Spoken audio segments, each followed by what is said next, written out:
My girlfriend of 5 years said I'm not attracted to you anymore. I need an alpha.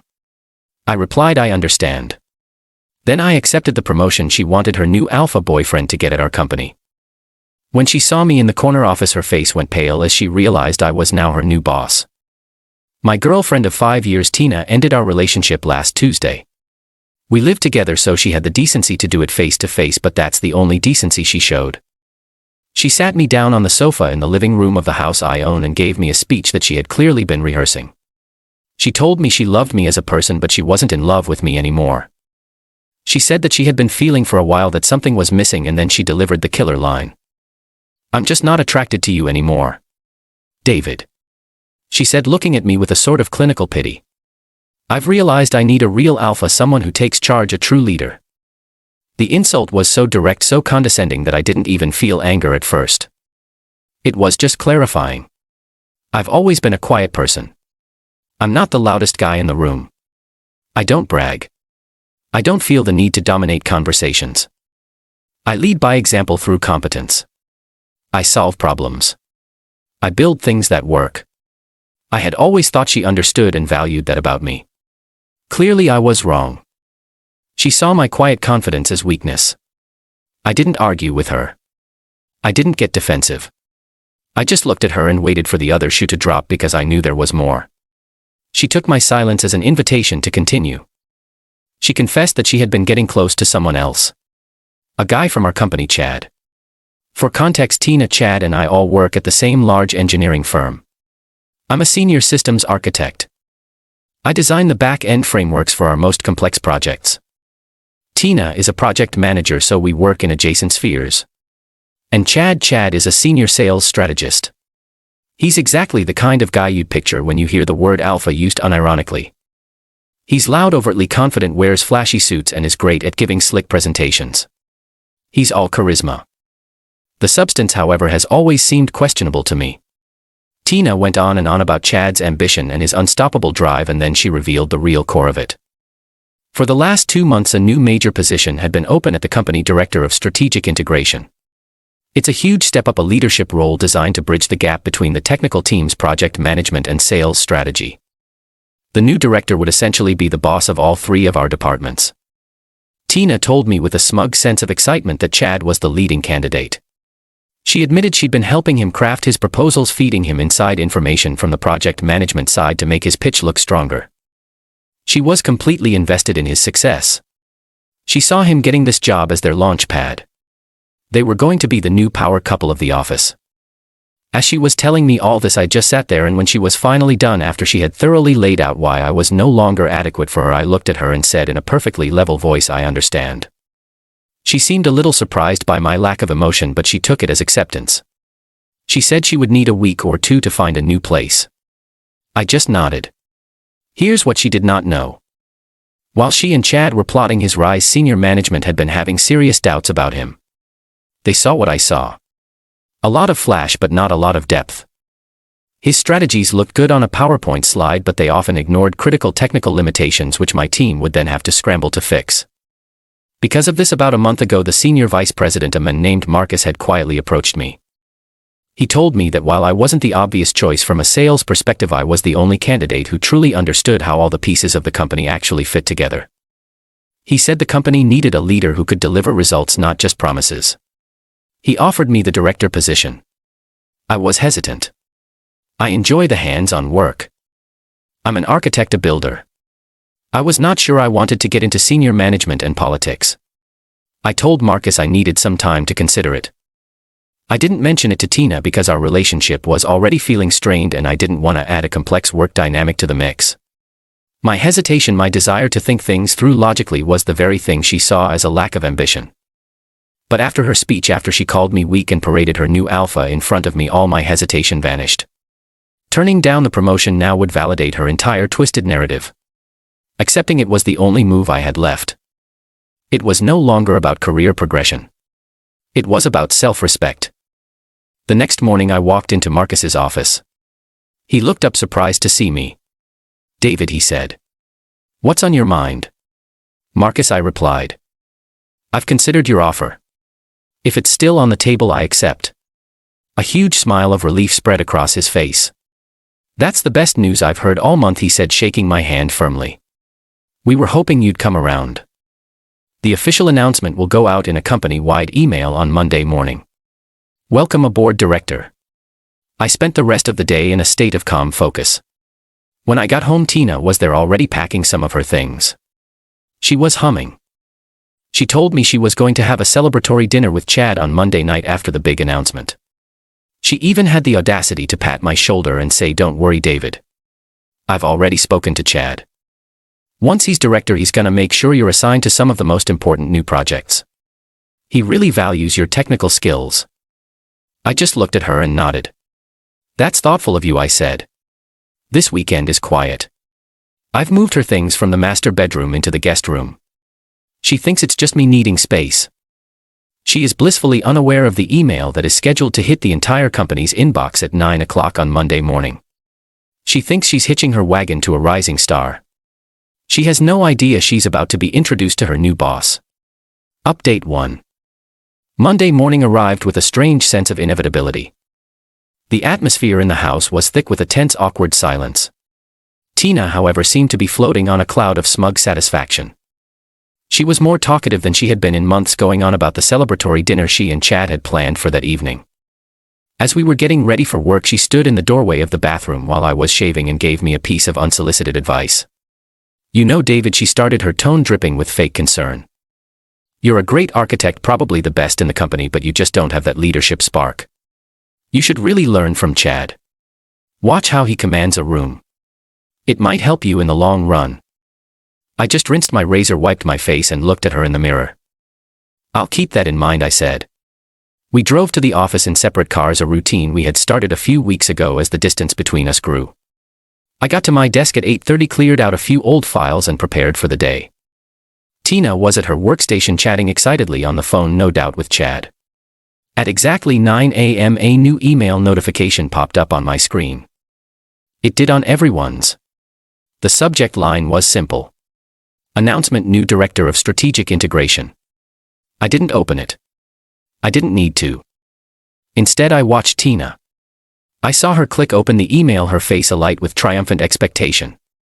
I saw her eyes scan the first line, and then I watched as every ounce of color drained from her face. She went from tanned and glowing to a pale, sickly white in about 3 seconds. Her mouth fell slightly open. She blinked and reread the email. Then she reread it again. From across the office, I could see her hand start to tremble. She slowly lifted her head and her eyes scanned the room until they locked onto mine. I didn't smile. I didn't gloat. I just held her gaze with a perfectly neutral expression. The sight of me calm and already back to work seemed to be what broke her trance. She shot up from her chair and marched towards my desk. Several heads turned to watch her. She was moving with so much force that she was practically vibrating with rage.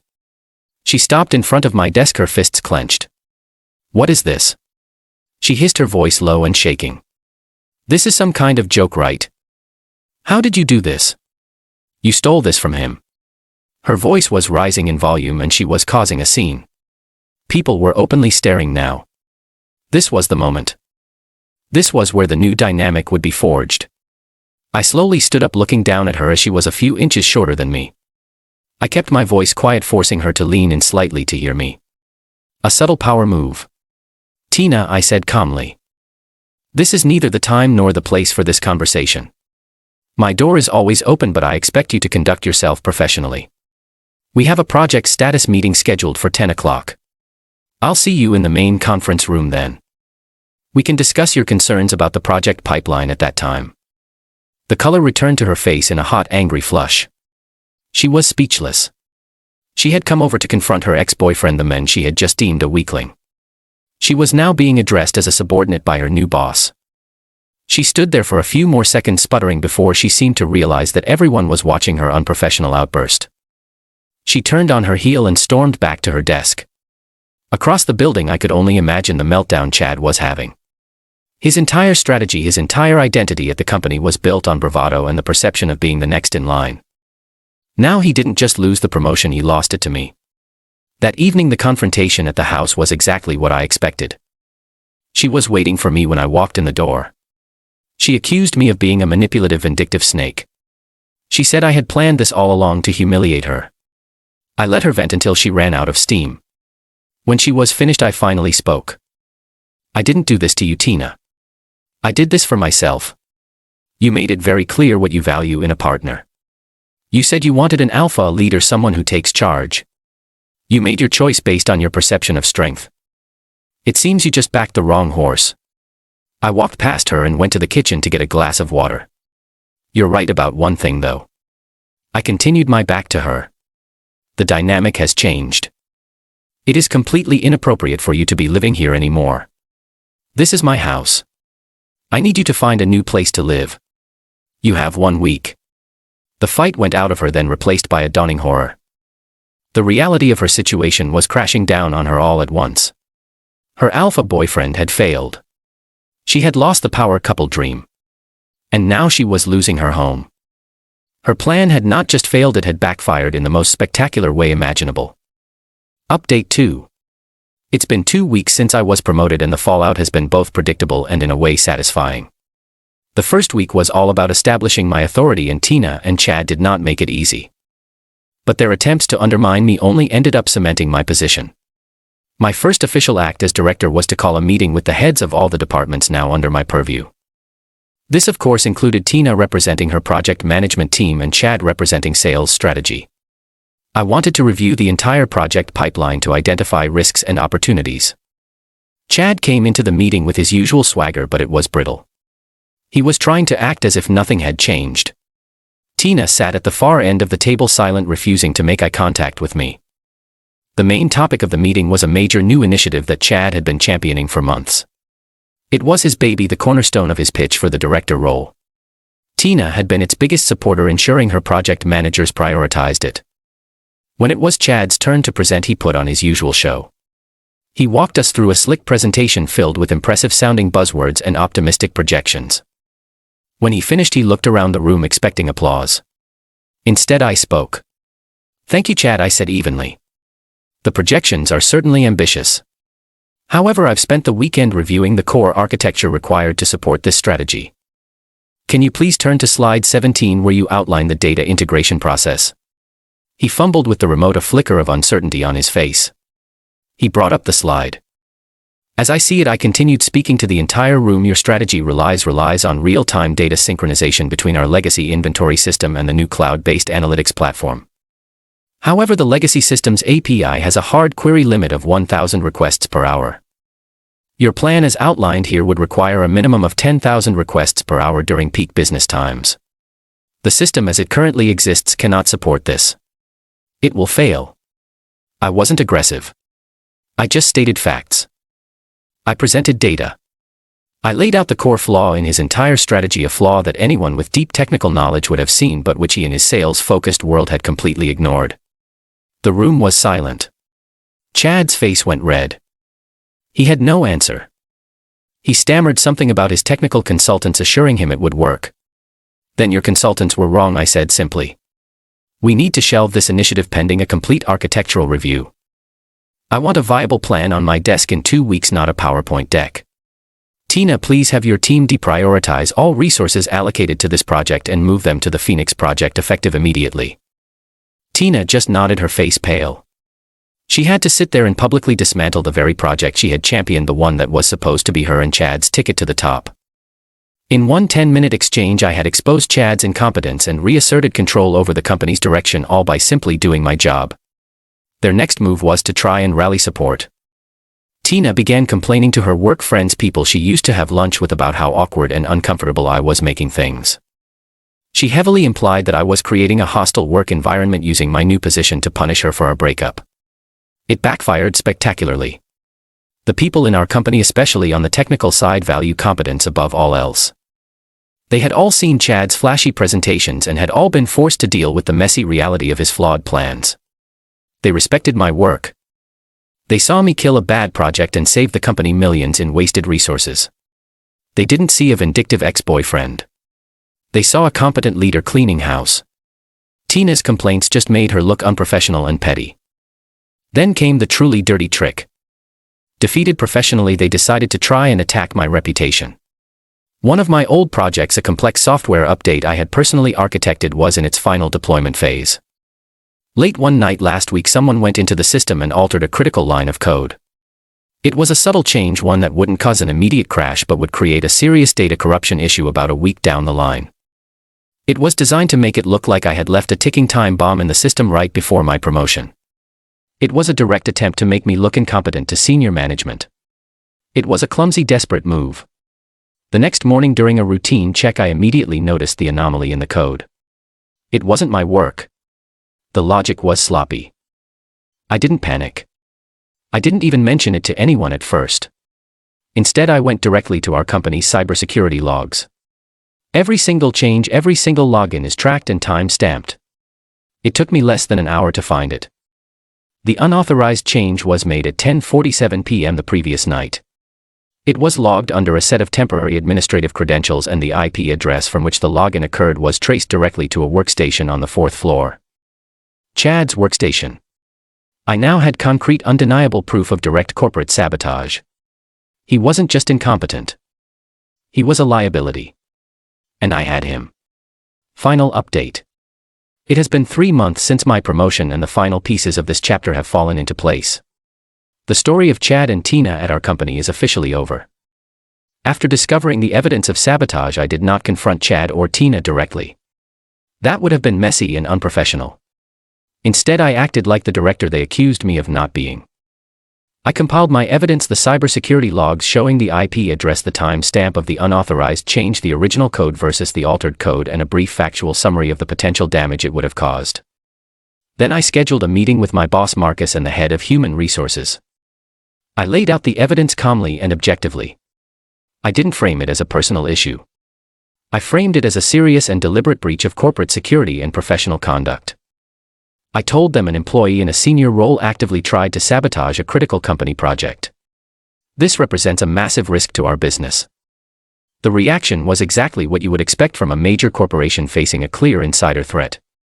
HR launched a full formal investigation immediately. Given the digital evidence, it was an open and shut case. Chad was called into a meeting with HR and legal. He apparently tried to deny it at first, but when they presented him with the logs tracing the action directly to his workstation at a time when security footage showed him in the building, his story fell apart. He was terminated for cause effective immediately. He was escorted from the building by security carrying his belongings in a cardboard box. Being fired for gross misconduct is a black mark on a career, one that is very difficult to recover from. The investigation naturally led to Tina. While there was no direct proof that she participated in the sabotage, her known relationship with Chad, her public outburst on the day of my promotion, and her complaints to colleagues about me creating a hostile environment painted a very clear picture. She was found to be a part of a pattern of unprofessional behavior that was contributing to a toxic work atmosphere. She wasn't fired, but her fate was almost worse. She was given a final written warning and was laterally transferred to a different division, a bureaucratic backwater of the company that handles legacy accounts. Her project manager title remained, but the projects were meaningless. Her career progression at the company was permanently stalled. She was professionally isolated, working a dead-end job stripped of any influence or prestige. The power couple was finished. Chad was unemployed and disgraced.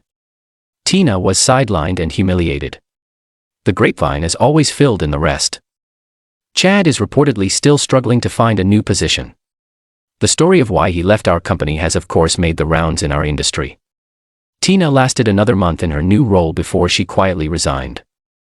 She couldn't handle the daily humiliation of her demotion or the looks from former colleagues who knew the whole story. The last I heard, she had moved out of the city. As for me, I'm thriving. My department is running more efficiently than ever. We've successfully launched 2 major projects and the team morale is high. The respect I get from my colleagues is earned not through loud talk or empty charisma, but through steady leadership and proven results.